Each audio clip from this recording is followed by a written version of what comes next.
ನಮಸ್ತೆ ಸ್ನೇಹಿತರೆ, ಇವತ್ತು ರುಚಿಯಾದ ಒಂದು ಹೆಲ್ತಿಯಾದ ಸೋಯಾ ಚಂಕ್ಸ್ನ ಯೂಸ್ ಮಾಡಿ ಪಲಾವ್ ಮಾಡೋದು ಹೇಗೆ ಅಂತ ನೋಡೋಣ. ಈ ರೆಸಿಪಿ ತುಂಬ ಚೆನ್ನಾಗಿರುತ್ತೆ. ಇದನ್ನು ಒನ್ ಪಾಟ್ ಲಂಚ್ ರೆಸಿಪಿ ಅಂತಲೇ ಹೇಳ್ಬೋದು. ಇಲ್ಲಿ ನಾನು ಒಂದು ಸ್ವಲ್ಪ ಸೋಯಾ ಚಂಕ್ನ ತೊಗೊಂಡು ಅದನ್ನು ಬಿಸಿನೀರಲ್ಲಿ ಹಾಕಿ ನೆನೆಸಿಟ್ಕೊತಿದ್ದೀನಿ. ಇನ್ನೊಂದು ಜಾರಲ್ಲಿ ಮಸಾಲೆಗೆಲ್ಲ ರುಬ್ಕೊಳಕ್ಕೆ ಅಂತ ಒಂದು 1/4 ಸ್ಪೂನಷ್ಟು ಧನಿಯಾ ಬೀಜ, ಒಂದು 1/4 ಸ್ಪೂನಷ್ಟು ಕಾಳು ಮೆಣಸು, ಒಂದು ತುಂಡು ಚಕ್ಕೆ, ಲವಂಗ, ಏಲಕ್ಕಿ, ಅನಾನಸ್ ಮೊಗ್ಗು, ಮರಾಠಿ ಮೊಗ್ಗು ಇಷ್ಟನ್ನ ಹಾಕ್ಕೊಂಡು ಕಲ್ಲು ಹಾಕ್ಕೊಂಡಿದ್ದೀನಿ. ಜೊತೆಗೆ ಒಂದು ಸಣ್ಣ ತುಂಡಿನಷ್ಟು ಶುಂಠಿನ ಚಿಕ್ಕದಾಗಿ ಹೆಚ್ಚಿ ಅದೇ ಜಾರಿಗೆ ಹಾಕ್ಕೋಬೇಕು. ನಮಗೆ ಖಾರಕ್ಕೆ ಎಷ್ಟು ಬೇಕೋ ಅಷ್ಟು ಹಸಿರು ಮೆಣಸಿನ್ಕಾಯಿ, ಒಂದು 2 ಉಂಡೆಷ್ಟು ಬೆಳ್ಳುಳ್ಳಿನ ತೊಗೊಂಡಿದ್ದೀನಿ. ಅದಕ್ಕೆ ಒಂದು ಸ್ವಲ್ಪ ಕೊತ್ತಂಬರಿ ಸೊಪ್ಪನ್ನ ಹಾಕಿ ಚೆನ್ನಾಗಿ ಅದನ್ನು ಗ್ರೈಂಡ್ ಮಾಡ್ಕೋಬೇಕು.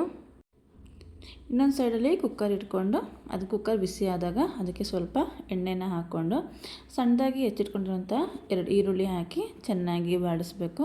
ಇಲ್ಲಿ ನಾನು ಅದಕ್ಕೆ ಒಂದು ಸಣ್ಣಗೆ ಹೆಚ್ಚಿರುವಂಥ ಟೊಮೆಟೊನ ಹಾಕ್ಕೊತಾ ಇದ್ದೀನಿ.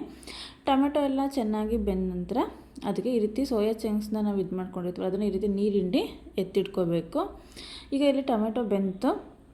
ಟೊಮೆಟೊ ಬೇಯ್ತಿರುವಾಗ ಈ ರುಬ್ಬಿಟ್ಕೊಂಡಿರುವಂತಹ ಮಿಶ್ರಣ ಅದಕ್ಕೆ ಹಾಕಿ ಸ್ವಲ್ಪ ಹಸಿ ವಾಸನೆ ಹೋಗೋವರೆಗೂ ಒಳ್ಳೆ ಅರೋಮ ಬರೋವರೆಗೂ ಚೆನ್ನಾಗಿ ಅದನ್ನು ಹುರ್ಕೋಬೇಕು. ಸಣ್ಣ ಉರಿಲಿ ತಳ ಹಿಡಿದಲ್ಲಿರೋ ಹಾಗೆ ಅದನ್ನು ಚೆನ್ನಾಗಿ ಹುರಿದಿಟ್ಕೊಂಡು ಅದಕ್ಕೆ 1/4 ಸ್ಪೂನಷ್ಟು ಅರಿಶಿಣದ ಪುಡಿನ ಹಾಕ್ಕೊತಾ ಇದ್ದೀನಿ.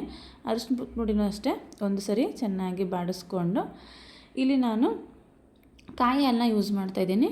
ಒಂದೇನು ಅಳತೆ ತೊಗೊಂಡಿರ್ತೀವಲ್ಲ ಅಕ್ಕಿ, ಅದರಲ್ಲಿ 1 ಅಳತೆಯಷ್ಟು ಕಾಯಿ ಹಾಲನ್ನ ಹಾಕ್ಕೊಂಡು ಇನ್ನೊಂದು ಅಳತೆಯಲ್ಲಿ ಅದಕ್ಕೆ ನೀರನ್ನ ಹಾಕ್ಕೊತಿದ್ದೀನಿ. ಇಲ್ಲಿ ಜಾರಲ್ಲಿ ಏನು ಮಸಾಲೆ ಉಳಿದಿರುತ್ತಲ್ವ ಅದನ್ನೆಲ್ಲ ಹಾಕಿ ನೀರು ಹಾಕ್ಕೊಂಡು ರುಚಿಗೆ ತಕ್ಕಷ್ಟು ಉಪ್ಪನ್ನ ಹಾಕ್ಕೊಂಡು ಸೋಯಾ ಚಂಕ್ನ ಹಾಕಿ ಅದು ಒಂದು ಕುದಿ ಬರೋವರೆಗೂ ಕುದಿಸ್ಬೇಕು. ಇಲ್ಲಿ ನಾವು ಕಾಯಿ ಹಾಲು ಹಾಕ್ತಿರೋದ್ರಿಂದ ಇದು ತುಂಬ ಚೆನ್ನಾಗಿರುತ್ತೆ, ಟೇಸ್ಟಿಯಾಗಿರುತ್ತೆ ಮತ್ತು ಹೆಲ್ತಿಯಾಗಿರುತ್ತೆ.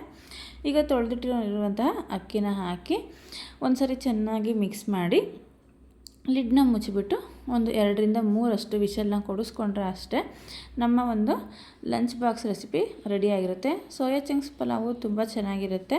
ನಾವು ಕಾಯಿ ಹಾಲನ್ನ ಹಾಕಿರೋದು ಅದು ರುಚಿನ ಎನ್ಹಾನ್ಸ್ ಮಾಡುತ್ತೆ.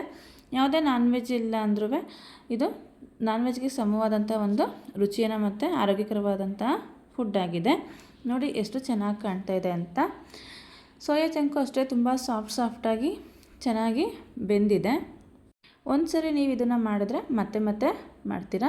ಮೇಲೆ 1 ಸ್ಪೂನಷ್ಟು ತುಪ್ಪನ ಹಾಕ್ಕೊಂಡು ಒಂದು ಸರಿ ಎಲ್ಲದನ್ನು ಚೆನ್ನಾಗಿ ಮಿಕ್ಸ್ ಮಾಡ್ಕೋಬೇಕು.